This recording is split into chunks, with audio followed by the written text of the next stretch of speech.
लंगड़ी बहू। मेरे पिताजी एक वकील हैं और माँ होम मेकर।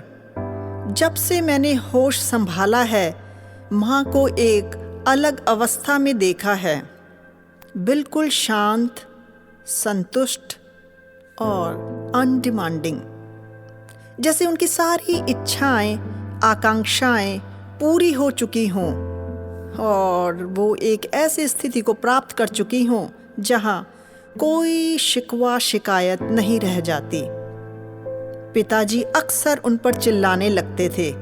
दादी को उनका जवाब देना नहीं पसंद था। मैंने अक्सर देखा है कि पिताजी के सामने माँ अपनी बात नहीं रख सकती थी, उनके साथ नहीं बैठ सकती थी। अगर पिताजी कुर्सी पर बैठेंगे तो माँ जमीन पर। गर्मी के महीने में बिजली न होने पर भी माँ घर के बाहर के बरामदे में नहीं बैठ सकती थी। आखिर बाहर का हवादार बरामदा पुरुषों की बैठक जो माना जाता था। मुझे याद है जब मैं छोटा था और माँ को मामा जी के घर जाना होता था तो उनको किराए के पैसे नहीं मिलते थे। तब माँ मुझे अपने साथ लेकर पैदल ही निकल पड़ती थी। मैं उनका एकमात्र सहारा होता था। एक छोटे से झोले को टांगे टांगे हम करीब 15 किलोमीटर पैदल चलते थे। कलीमगंज नामक स्टेशन से ट्रेन का 1 रुपये का टिकट लेकर हम आगे जाते और फिर ट्रेन से उतरकर पैदल ही मामा के घर की ओर चल पड़ते थे। इक्का तांगे में आखिर कौन फिर से खर्चा करे। उससे बेहतर ये होता था कि बच्चों के लिए पार्ले जी का एक पैकेट बिस्कुट ले लिया जाए। 25 किलोमीटर दूर स्थित मामा जी के घर तक पहुंचने तक सूरज देवता अपनी स्थिति बदल लेते और पूरब से पश्चिम की ओर आ जाते थे। यह सफर भी अनूठा होता था। सड़क के किनारे हरे भरे पेड़ों की छांव तले सुस्ताते हुए हम आगे बढ़ते जाते थे। यह यात्रा हमारे लिए किसी मैराथन से कम ना होती थी। गर्मी के महीने में आम जामुन खाते हुए चले जाते थे। कोई रोकता नहीं था, कोई टोकता नहीं था कि क्यों खा रहे हो। शायद आज की तरह व्यावसायिकता नहीं थी कि लोग कुछ फलों के लिए चिंता करते। ऐसा नहीं था कि पिताजी के पास पैसे नहीं होते थे। पिताजी एक जाने माने वकील थे जिनके अंडर में तहसील और जिला न्यायालय में कई वकील काम करते थे। खेती बाड़ी, बाग बगीचों से अच्छी आय भी होती थी, लेकिन पिताजी माँ को पैसे नहीं देना चाहते थे और हमेशा बहाना होता कि खर्च ज्यादा है और ऐसे ही तो पैसे बचेंगे। धीरे धीरे चली जाओ और जितना चलोगी उतना ही पैर मजबूत होंगे। माँ कुछ नहीं बोलती पर उदासी के बादल उनके चेहरे पर छा जाते। माँ को समझ में ना आता कि जब उनको कोई जरूरत होती है तो पैसे कहाँ चले जाते हैं। माँ भी बीमारियों का घर थी। शरीर में कई सारी असाध्य बीमारियां डेरा डाले हुए थीं। अर्थराइटिस उन्हें चलने न देती तो गैस की बीमारी खाने न देती। माँ को यह बीमारियां बचपन से ही लग गई थी। कोई 9-10 वर्ष की रही होंगी, तभी उनकी गांठों में दर्द शुरू हो गया था। उस जमाने में कोई आधुनिक चिकित्सा प्रणाली तो थी नहीं कि उनका अच्छा इलाज हो पाता, और यदि मेडिकल फैसिलिटी उपलब्ध भी होती तो भी क्या उनका इलाज हो पाता। यद्यपि लड़की होना आज भी समस्या है, पर लड़की होना तब कुछ ज्यादा समस्या माना जाता था। ये बात अलग है कि भ्रूण हत्या जैसी प्रथा की शुरुआत नहीं हुई थी उस समय। जब कभी कभार नाना किसी वैद्य हकीम को दिखाने की बात करते तो नानी कहती, ज्यादा रुपया इलाज में खर्च करने की जरूरत नहीं है, जल्दी से शादी ब्याह का इंतजाम करो बस। ससुराल जाएगी और ससुराल वालों की मर्जी, चाहे इलाज कराएं या तड़पाते रहें। नानी की बात सुनकर माँ को अजीब सा लगता था, लेकिन इतनी हिम्मत नहीं थी कि मुंह खोल सकें। माँ अपना दर्द किससे बांटती।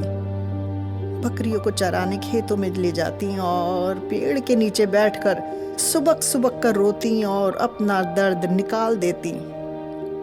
पैर में दर्द होता फिर भी बकरियों को खोल कर ले जाती।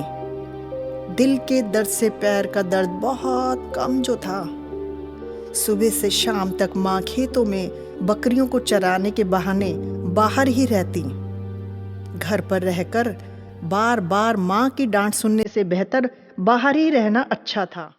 नानी को 3 लड़कियों के बाद उम्मीद थी कि उनकी वंश परंपरा को चलाने वाला पैदा होगा, और पैदा हो गई बेटी। पूरे घर में कोहराम मच गया था। पास पड़ोस के लोग भी दुखी थे। बेटा पैदा हो इसके लिए जिसने जो कहा वह नानी ने किया था।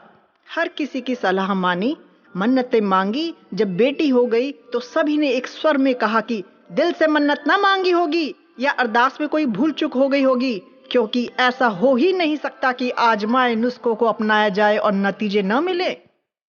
खैर, जो होना था हो गया, लेकिन तभी से माँ नानी की आंखों में खटकने लगी और बोझ सी हो गई। धीरे धीरे माँ भी उदासीन हो गई। जिंदगी में किसी से कोई अपेक्षा न रही। जब खुद की माँ ही उन्हें दुत्कारती तो और किसी से क्या आशा रखना। धीरे धीरे माँ ने अपनी जिंदगी से समझौता कर लिया और विरक्ति सी हो गई। मतलब माँ उस गलती की सजा भुगत रही थी जो उन्होंने किया ही नहीं था। जब माँ करीब 12 साल के आसपास की हो गई तो जोर शोर से उनका रिश्ता देखा जाने लगा। बड़ी बहनों की पहले ही शादी हो चुकी थी और किसी तरह से नानी माँ को विदा कर देना चाहती थी। तभी नानी के घर दबे पांव खुशियों ने दस्तक दी। नानी के वंश को चलाने वाला आ चुका था। नानी के घर ढोल बजने लगे, सोहर गाए जाने लगे। माँ के जीवन में भी खुशियां लौट आई कुछ दिनों के लिए। अब नानी के ताने कम सुनाई पड़ते। छोटे भाई के साथ समय बढ़िया से कटने लगा। माँ घर का झाड़ू, पोछा, बर्तन सब करती और साथ में छोटे भाई की देखभाल भी। बकरियों का चराना अब कम हो चुका था। सुबह सुबह ही माँ बकरियों को बाहर खूंटा गाड़कर वहीं बांध देती और बीच बीच में देख आती। माँ का इसी तरह गुजारा हो रहा था। छोटे भाई पर प्यार की बारिश हो रही थी। आखिर 4 बेटियों के बाद बेटा जो पैदा हुआ था। माँ थोड़ी उदास हो जाती, प्यार के लिए तड़प जाती। भाई से जलन होती कि कैसा भाग्य लेकर पैदा हुआ है जिसे हर कोई सिर आंखों पर बैठाता है। कभी कभी माँ के पैर में दर्द बढ़ जाता। चलने फिरने में बहुत तकलीफ होने लगती। लेकिन घर में किसी को फिक्र न थी कि कोई माँ की दवा दारू की जरूरत। माँ खुद ही तेल गर्म करके पैरों की मालिश कर लिया करती। चलती और लंगड़ा लंगड़ा कर सारे काम निपटाती। धीरे धीरे 3 साल बीत गए। नानी को फिर से माँ की शादी की चिंता होने लगी। एक बार फिर से नानी नाना को सुबह शाम माँ की शादी के लिए टोकने लगी। बिटिया की शादी कर देव जाओ, सयान बिटिया हो गई है। नाना नानी को समझाते, काहे का चिंता करत हो, देखत हो ना बिटिया का चले फिरे में कितनी परेशानी होत है। नानी गुस्साती, बिठाए रखो घरे माँ तब। अरे ये गठिया है, कभू ना ठीक होई, समझत काहे नहीं हो। हम सब समझित है बिटिया के महतारी, हम कोई कसाई तो होई ना। तुम बस बेटवा में खुश रहो, बिटिया तो तुम्हारे लिए ऐसन भार है। नानी खींच पड़ती, हाँ तुम ही तो 9 महीना पेट में पाले हो, दर्द हमका कैसन होई। नानी की चिंता भी गैर वाजिब न थी। विवाह के भी न जाने कितने लफड़े। लड़के वाले का कुल लड़की के कुल से ऊंचा होना चाहिए, लड़के का रंग साफ हो, लड़के के हिस्से में अच्छी जमीन जायदाद हो।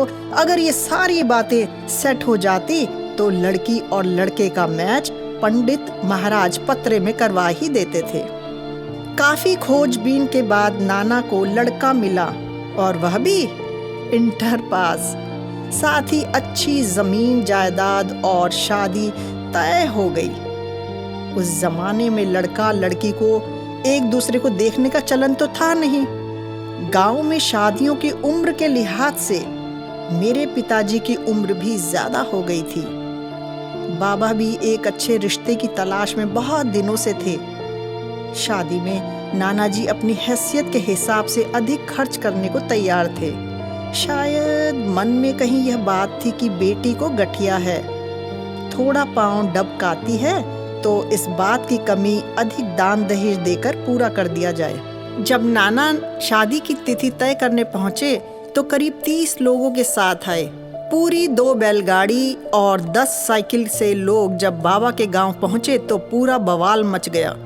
ऐसा पहले कभी न हुआ था इस गांव में। गांव की औरतें पीछे के दरवाजे से आंगन में आ जा रही थीं। 30 मेहमान और इतने ही घरातियों का खाना पीना जो बनाना था।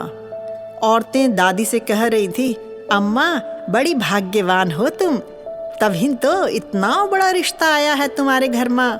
और ऐसा रिश्ता क्यों ना हो, बेटा इतना पढ़ा लिखा जो है।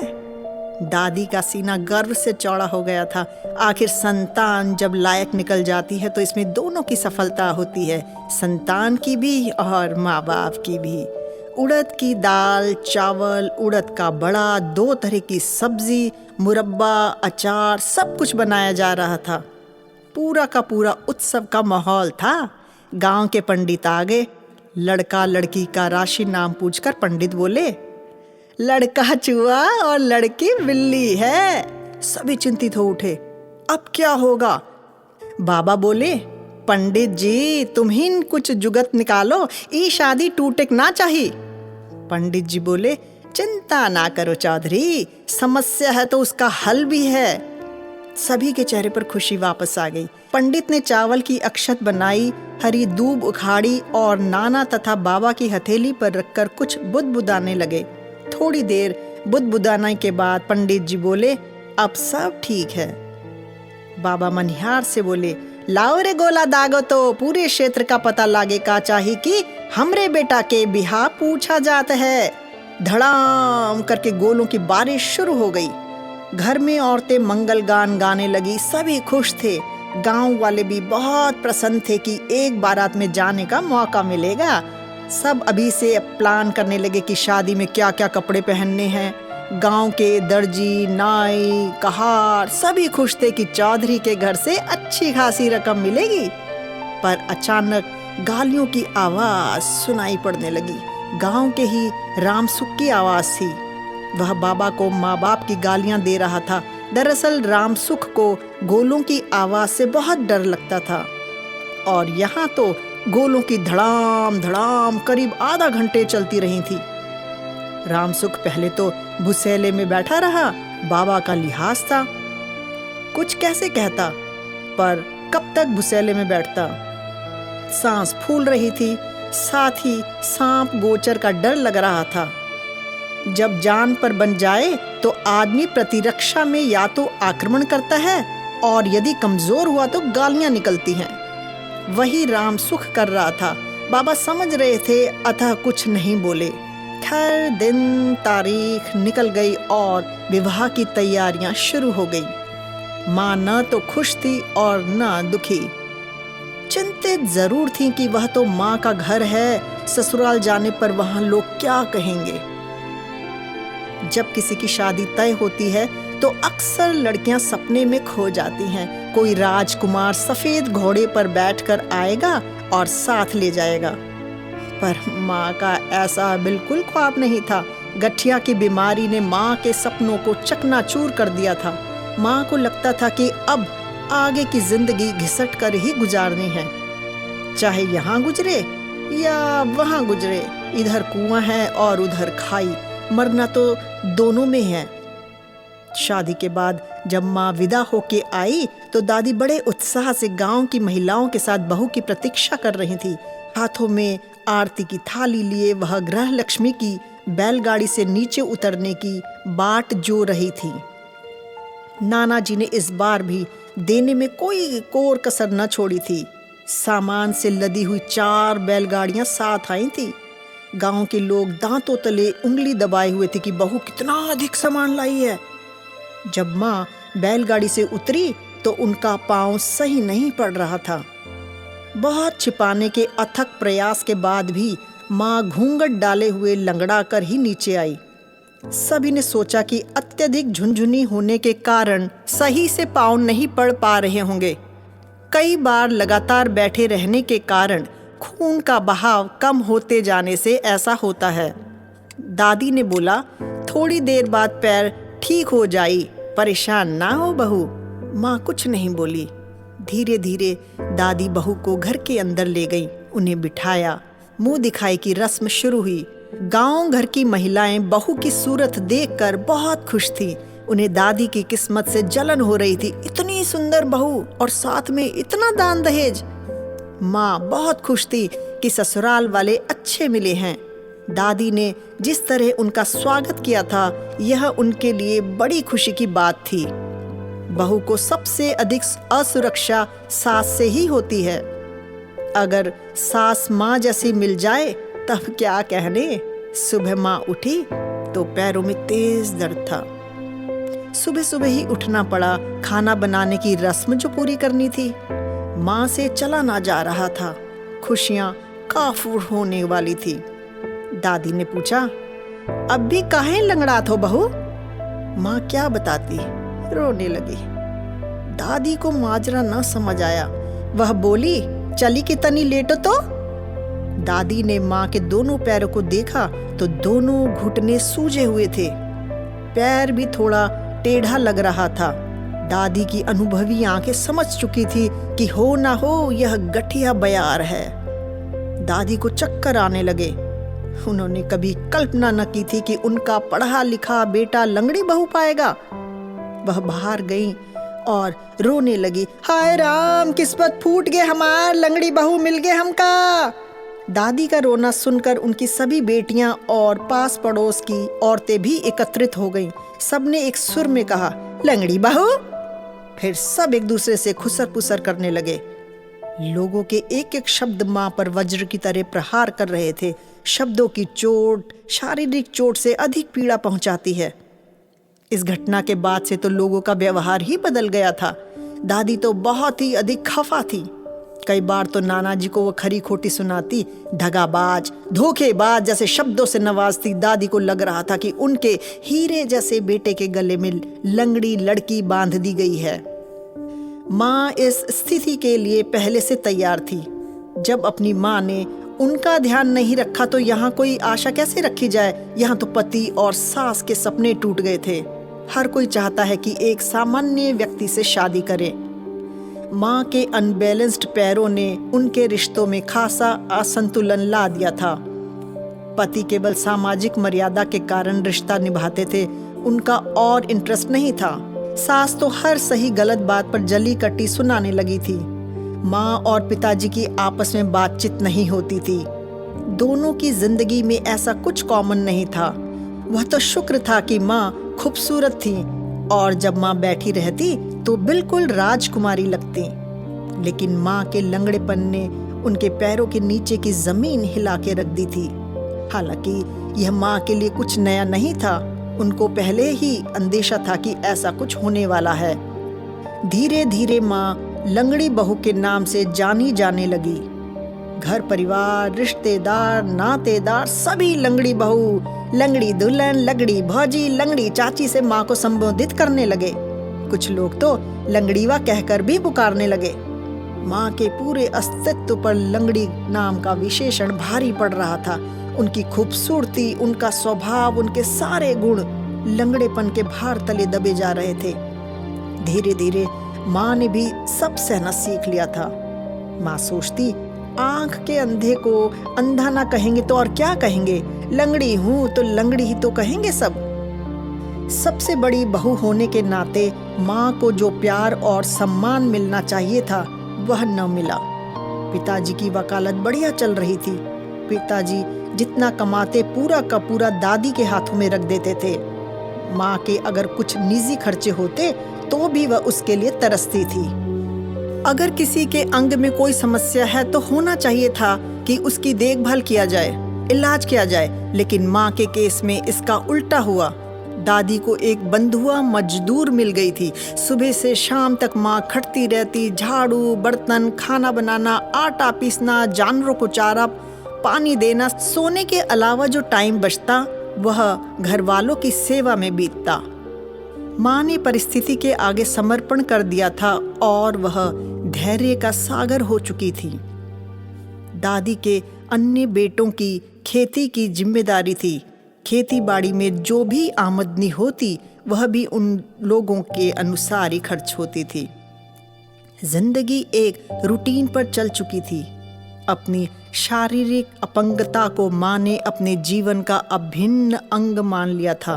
उनको बुरा न लगता जब उन्हें कोई लंगड़ी कहता। माँ की वेदना का अंत ना था। उदासी के बादल छटने का नाम नहीं लेते। सास बहू के झगड़े कहाँ नहीं होते हैं, लेकिन उसमें एकता भी होती है। खुशी के पल भी आते हैं, पर माँ को सुबह से शाम तक सिर्फ काम ही काम और दादी के ताने। माँ रो पड़ती, भाग्य को कोसती, सोचती ऐसा कौन सा कर्म किया है कि बचपन से लेकर जवानी तक रोना ही पड़ रहा है।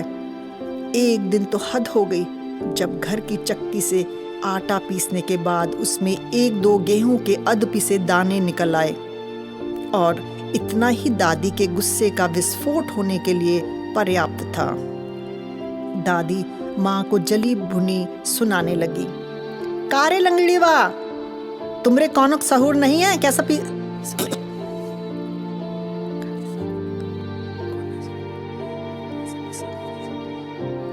कारे लंगड़ीवा, तुमरे कौनो सहूर नहीं है कैसे पिसान पीसे हैं।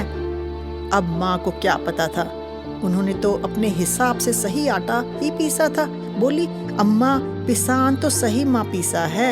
माँ के उत्तर से दादी और भड़क गई। बोली, जुबान लड़ावत है। कहाँ हो वकील तुम? देख लो ये लंगड़िया के बात, जुबान लड़ावत है। पिताजी ने आप देखा ना ताव लाठी उठाकर मारने दौड़ पड़े अपनी पत्नी को। इतना भी जरूरी ना समझा कि पहले बात तो समझ लें कि माजरा क्या है। अपने पति की ऐसी प्रतिक्रिया देख माँ बिल्कुल स्तब्ध रह गई। उनका वह पति जिसका हाथ पांव दबाए बिना वह कभी न सोई थी, वह उन्हें लाठी से मारेगा, ये उनके लिए त्रासद था। दुख की अंतहीन पीड़ा उनके चेहरे पर उभर आई थी। हालांकि उन्हें पति से कोई अपेक्षा नहीं थी, लेकिन पति असाध्य रोग से पीड़ित पत्नी पर हाथ उठाएगा, ऐसी उन्हें बिल्कुल आशा न थी। घर में अनावश्यक कोलाहल सुनकर दादाजी अंदर आए तो उन्हें गहरा सदमा लगा। घर में लड़ाई झगड़ा तो चलता रहता था, लेकिन अब तो हद हो गई थी। दादा बिल्कुल गुमसुम से हो गए और बिना कुछ बोले चले गए। माँ इतनी प्रताड़ित हुई कि उनके अंदर जीने का जज्बा ही खत्म हो गया, और उसी रात उन्होंने आत्महत्या करने का प्रयास किया। वह तो समय रहते पता चल गया, नहीं तो उस दिन खुदा भी रो देता। माँ तो बच गई, लेकिन दादाजी ये धक्का न सह सके और हृदय गति रुकने से उनकी मौत हो गई। ऐसी परिस्थिति में सामान्यतः एक संवेदनशील मनुष्य के अंदर एक गुणात्मक सुधार होता है, लेकिन दादी पति की मृत्यु का जिम्मेदार माँ को ही बताने लगी। माँ के लिए दोहरा धक्का था, एक तो पिता समान ससुर की अकस्मात मृत्यु और दूसरा उन पर यह लांछन।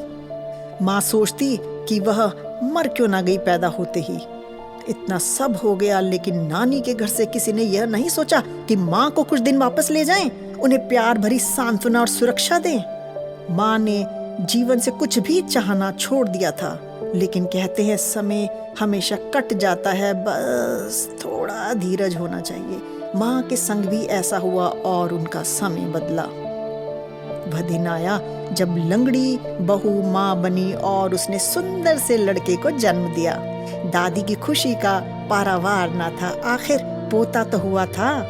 माँ भी खुश थी कि उनको जीने का एक सहारा मिल गया था। घर में कोई और इज्जत नहीं करता है तो ना करे, बेटा उनका है, उसे कोई नहीं छीन सकता है। दुख की अंधेरी रात के बाद सुख का सवेरा निकलेगा, ऐसा वे उम्मीद कर रही थी। दादी माँ के इर्द गिर्द मंडराने लगी, उनका ध्यान रखने लगी। आखिर जच्चा स्वस्थ रहेगी तभी बच्चा स्वस्थ रहेगा। माँ ने अपने गिले शिकवे झट से फेंक दिए। माँ समझती थी कि हर माँ चाहती है कि उसके बेटे की दुल्हन सुंदर हो, सुशील हो।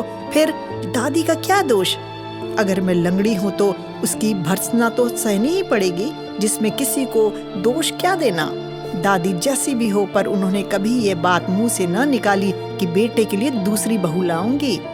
यह बड़ी बात थी। पति ने भी चाहे उनके लंगड़ेपन की भर्त्सना की उल्हाना की हो, खर्चे के लिए पैसे न दिए हों, लेकिन उन्होंने घर में एक पत्नी का स्थान सुनिश्चित किया था। संभवतः इन बातों के कारण ही माँ समस्त भर्त्सनाएं, शारीरिक यातनाएं सह पाई थी। अस्वस्थ रहते हुए भी स्वस्थ व्यक्तियों से अधिक कार्य करने में सक्षम हो गई थी। बच्चा होने पर माँ की उम्मीदें बढ़ गई थी। बच्चे के प्यार में अंदर की सारी निराशा धुल धुल कर बाहर निकलती गई। वात्सल्य ने मन के सारे नकारात्मक भावों पर विजय प्राप्त कर ली थी। माँ को बच्चे का सहारा मिला और मैं उनका झोला टांग कर उनके हिस्से का बोझ बांटता रहा। कहीं भी किसी रिश्तेदारी में जाना हो, मैं उनके साथ साए की तरह रहा। भावनात्मक सपोर्ट मिला तो माँ के स्वास्थ्य में भी आशातीत सुधार होने लगा। मिशन हॉस्पिटल में करीब करीब मुफ्त या सस्ते दरों पर दवाइयाँ उपलब्ध थीं, तो दवा भी होने लगी। माँ के धैर्य और मेहनत वाले गुण मेरे अंदर भी आते गए। मैं पढ़ता गया। प्राइमरी से जूनियर और फिर मेडिकल करने का सफ़र बिना किसी प्रेरणा के संभव न था।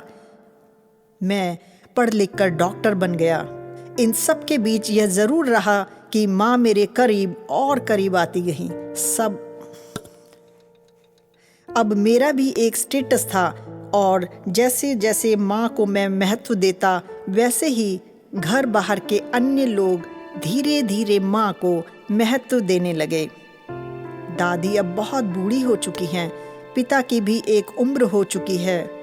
हर महीने मैं कुछ पैसे माँ के हाथ पर रखने लगा। माँ कहती, हम पैसा का करब भैया। फिर भी मैं जबरदस्ती उनको पैसे देता रहा। घर में माँ का मान बढ़ गया। उनको जो एक अपनत्व और सम्मान मिलना चाहिए था, उसकी शुरुआत हो चुकी है। अब उनको कोई लंगड़ी बहू, लंगड़ी चाची या काकी कहकर नहीं पुकारता। अब वे सम्मान की हकदार हैं। अब वे बाहर के हवादार बरामदे में कुर्सी पर बैठती हैं। लोग आते जाते तो रिश्ते के अनुसार उन्हें चाची, काकी या अम्मा कहकर प्रणाम करते या पैर छूते हैं। लोगों के मन में एक इज्जत का भाव है। यह सच है, जब अपने इज्जत देंगे तभी दूसरे सम्मान देंगे। अगर कोई घर में ही दुत्कारा जाएगा तो बाहर वाले तो मजे लेंगे ही। माँ के साथ भी यही हो रहा है।